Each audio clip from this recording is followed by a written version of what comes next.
นะคะสำหรับคลิปวันนี้เราก็จะมาทำคลิปที่คนขอให้ทำเยอะเหมือนกันซึ่งก็คือ culture shock นั่นเอง culture shock นะคะแปลเป็นภาษาไทยก็คือเวลาที่เราย้ายไปประเทศอื่นที่แบบไม่คุ้นชินแล้วเจออะไรที่เรารู้สึกว่าแปลกในชีวิตไม่เคยเจอไม่เคยเห็นมาก่อนอะไรอย่างเงี้ยแบบวัฒนธรรมมันไม่เหมือนกันอะไรประมาณนี้นะคะเราก็จะมาแชร์ประสบการณ์ตอนที่เรามาแรกๆให้ฟังว่าเราเจอ culture shock อะไรบ้างแต่ก็ไม่รู้ว่าเลทไปหรือเปล่านะเพราะเราก็ย้ายมาที่นี่ตั้งแต่5 ปีที่แล้วแต่เราก็พยายามนึกมานะว่าอะไรที่แบบตอนนั้นเราเจอแล้วงงว่าทำไมเขาทำอย่างนี้กันอะไรอย่างนี้ถ้าพร้อมแล้วไปเริ่มคลิปกันเลยดีกว่า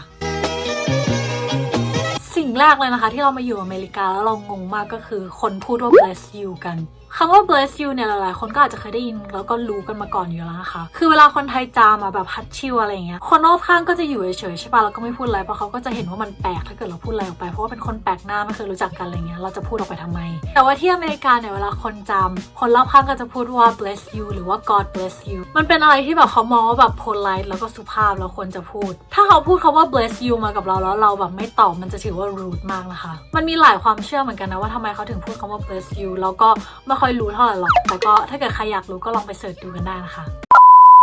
สวัสดีค่ะทุกคนกลับมาพบกับไอ้น้ำอีกแล้วนะคะอะจิ้ว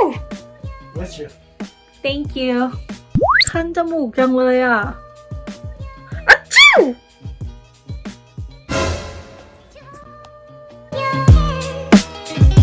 Culture Shock number 2 ก็คือการเติมน้ำมันนั่นเองนะคะที่ไทยเนี่ยเวลาเติมน้ำมันก็จะมีคนที่ทำงานในปั๊มมาถามเราใช่ป่ะว่าต้องการน้ำมันอันไหนแล้วเราก็สั่งเขาแล้วเขาก็จะเติมให้เราใช่ป่ะแล้วบางทีก็แบบมีเช็ดกระจกให้ด้วยแต่ที่อเมริกาเนี่ยบางรัฐนะคะอย่างเช่นรัฐแมริแลนด์ที่เราอยู่คือไม่มีคนมาเติมให้นะคะต้องลงไปเติมเองตอนนั้นที่เราย้ายมาใหม่ๆเราก็งงเหมือนกันว่าทำไมต้องลงไปเติมเองอะไรอย่างเงี้ย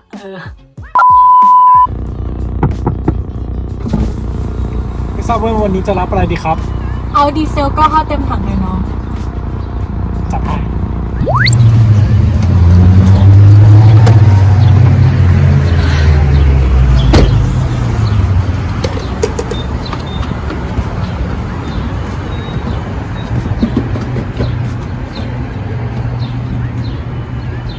แล้วก็ทิ้งมันไว้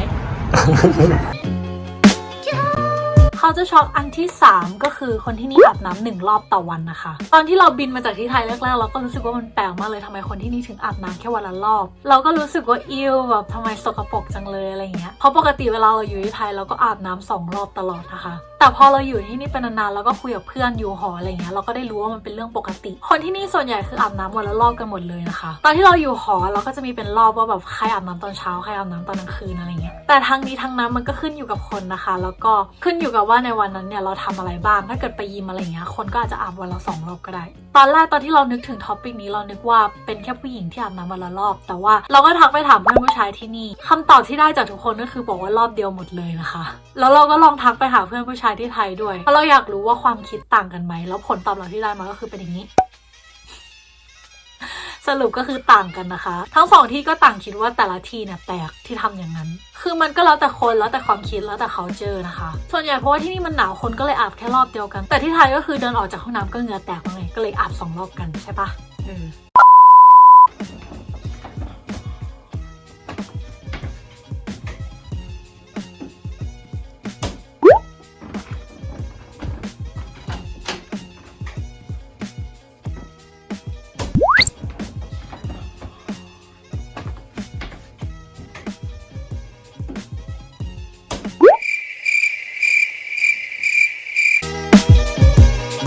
เขาจะช็อกอันต่อไปนะคะก็คือคนที่นี่จะไม่ถือเรื่องเท้าสามารถเอาเท้าขึ้นมาวางไว้บนโต๊ะแล้วก็เดินรอบบ้านโดยที่ใส่รองเท้าก็ได้ตอนเรามาที่นี่แรกๆเราก็งงเหมือนกันนะว่าเขาไม่ถอดรองเท้ากันหรออะไรอย่างเงี้ยแบบเดินเข้าบ้านมาแม่บอกไม่ต้องถอดเป็นบ้านฝรั่งอะไรอย่างเงี้ยแต่เดี๋ยวนี้ก็คือชินแล้วนะคะตอนแรกๆก็ตกใจเหมือนกันแต่อันนี้ส่วนใหญ่จะเป็นคนอเมริกันจริงๆที่ทำนะคะถ้าเกิดเป็นคนเอเชียที่เกิดที่อเมริกาอย่างเงี้ยเขาก็ยังถอดรองเท้ากันอยู่นะส่วนใหญ่เขาจะ strict มากกว่าเพื่อนเราส่วนใหญ่เป็นคนเอเชียเวลามันมาบ้านเรามันก็งงกันเหมือนกันว่าทำไมเราถึงไม่ถอดรองเท้า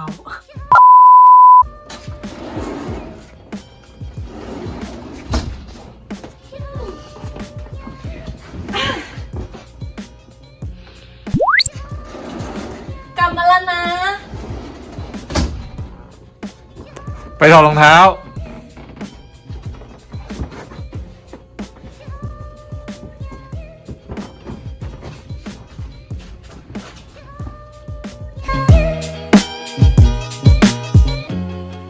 อกอันต่อไปนะคะก็คือคนที่นี่จะใช้ซ่อมกินข้าวอย่างเดียวแต่คนที่ไทยจะใช้ช้อนกับซ่อมกินข้าวเป็น utensil นะคะส่วนใหญ่คนที่นี่เขาจะเอาช้อนมากินซุปอย่างเดียวนะคะเวลาเราเอาทั้งช้อนกับซ่อมมากินเนี่ยคนชอบแบบงงว่าเอาช้อนมาทำไมวะอะไรเงี้ยแต่เอาจริงๆเราก็คิดว่าเขาก็แปลกนะเว้ยเพราะว่าแบบเราคิดว่าซ่อมมันกินยากมากเลยอะเอาซ่อมกินข้าวเนี่ยมันคือไม่ค่อยยากเท่าไหร่นะแต่เอาซ่อมกินพาสต้าคือเราไม่รู้อะเราทำไม่ได้ คือเราต้องมีช้อนหรือว่ามีดอะไรเงี้ยมาช่วยแต่คนที่เนี่ยเวลาสั่งพาสต้ามากินเราจำได้เลยตอนนั้นเราไปกินกับเพื่อนอะแล้วแบบเพื่อนทุกคนอะใช้แต่ซ่อมกินหมดเลยคือแบบม้วนๆอย่างเงี้ยแต่เราต้องขอช้อนเขาเพิ่มเว้ยเพราะว่าเรากินด้วยซ่อมเฉยๆไม่ได้ โอ้ขนมจีนน้ำยาน่ากินจัง Oh my god I haven't eaten this so long this is my favorite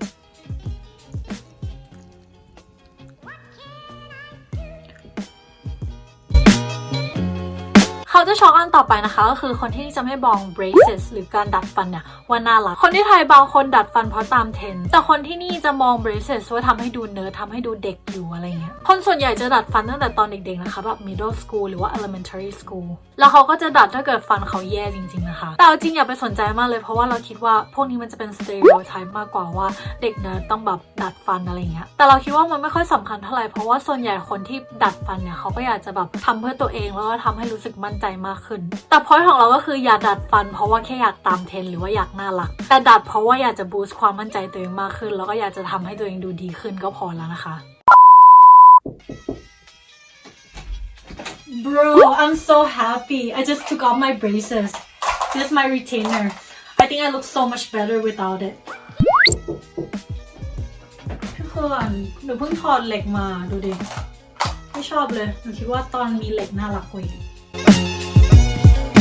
เขาจะช็อกอันสุดท้ายนะคะก็คือคนไทยเนี่ยเวลาสื่อสารคุยกันก็จะใช้ไลน์ตลอดใช่ปะไม่ว่าจะเป็นวิดีโอคอลหรือคอลแต่ว่าสำหรับที่อเมริกาเนี่ยเวลาเขาเท็กซ์กันเขาก็จะใช้ iMessage นะคะเวลาวิดีโอคอลให้ใช้ FaceTime แล้วเวลาอยากจะคอลก็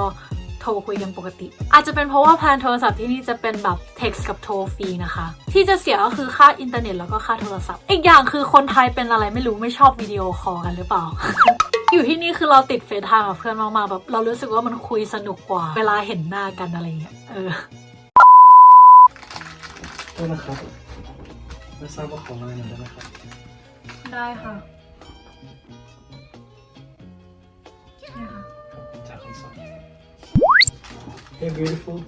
Hi Can I have your line please What is that It's like a phone application for